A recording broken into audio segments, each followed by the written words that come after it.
Welcome to section 4.2. Today we're talking about the case of the missing diagram.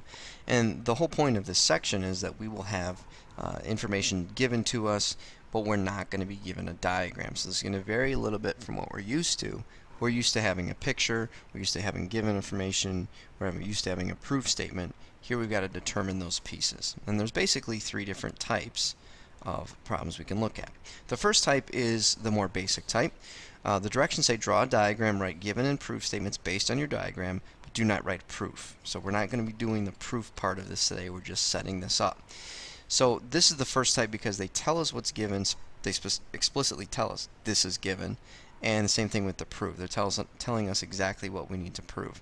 So from the given information, I want to look exactly what I've got. I've got an isosceles triangle, and I also have a median. So I want to make sure in my picture that I have both of those things, an isosceles triangle and a median. And the proof is that the vertex angle of that triangle has been bisected. So the first thing we need to do is draw our shape out. So I am going to draw a triangle. Oops, let me pick the right function here. I'll draw my triangle out. And let's see.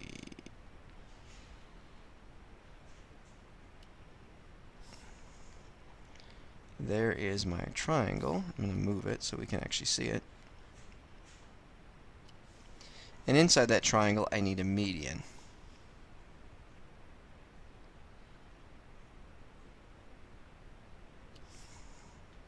So it says here that I have an isosceles triangle, and I'm going to label this whatever I want to. Let's see, I'm going to call it done.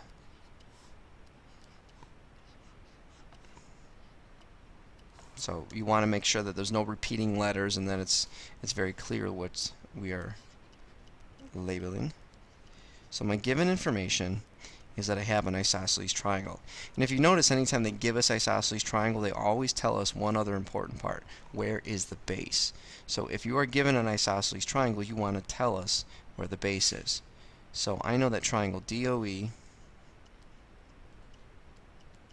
is isosceles with base OE. Also, I know that I have a median. So my other given is that DN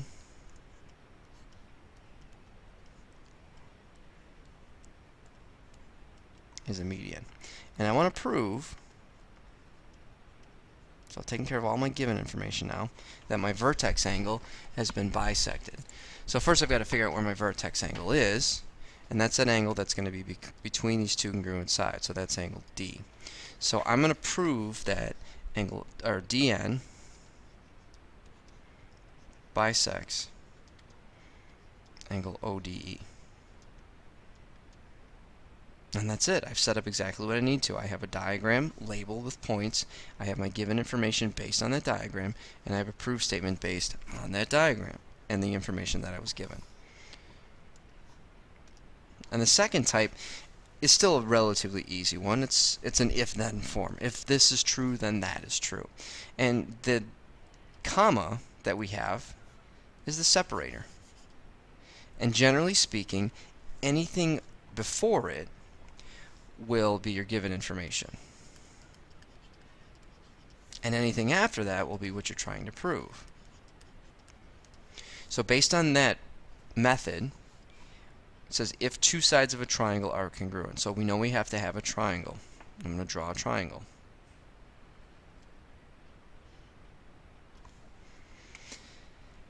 And it's telling me that I have two congruent sides, and I'll label what those are in just a minute. Then the angles across from those angles are congruent. So I don't see anything in the proof statement that's really going to add to what I need for my triangle. So I'm going to name this triangle, let's go with cat.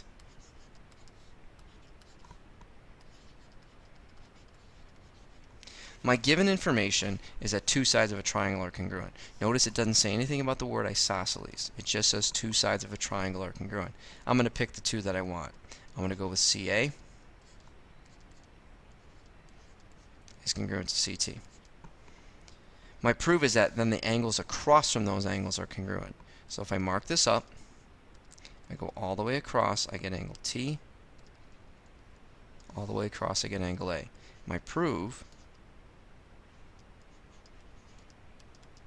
is that angle A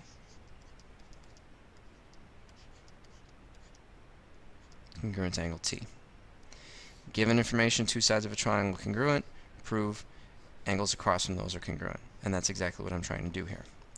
And then my third type is more of a sentence without the if-then format. So the altitude of a triangle forms two right angles. And what I'm looking for in this case, this third type, is I'm looking for the verb, the action, what something does. So the altitude of a triangle forms, there's my verb. So right here, and it disappeared on me. There we go. The altitude of a triangle forms is my verb. Anything before that is given. Anything after that is what I'm trying to prove. So it says I've got an altitude of a triangle. So I'm going to grab a triangle.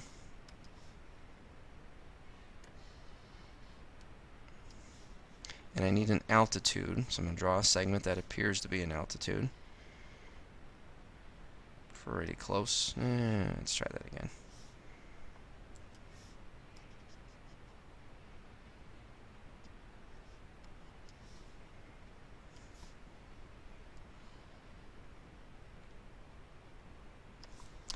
And so I'm going to name this. I need 4 letters, so I'm going to pick a school-appropriate 4-letter word. So let's go with something that repeats, or doesn't repeat. We're going to go with stop.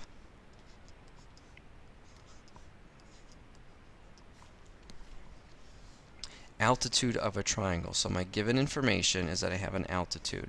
So SO is an altitude to TP. Notice I didn't say that I had a triangle. That's already been told to me, and my picture tells me that I have a triangle. So I don't need to state that in the given, unless it's a special type of triangle, which it doesn't say it is. And my proof statement is that two right angles are formed. So those angles are going to be angle SOT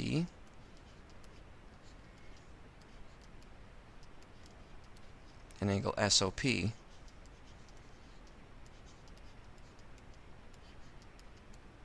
are right angles. So again, the 3 types, we had the given and the prove that were explicitly told to us. We had the if-then form. The if part is your given, the then part is your prove, and then this third type, which is more of a sentence structure, the verb, generally speaking, is going to split it. Anything before the verb is your given information, anything after the verb is what you're trying to prove.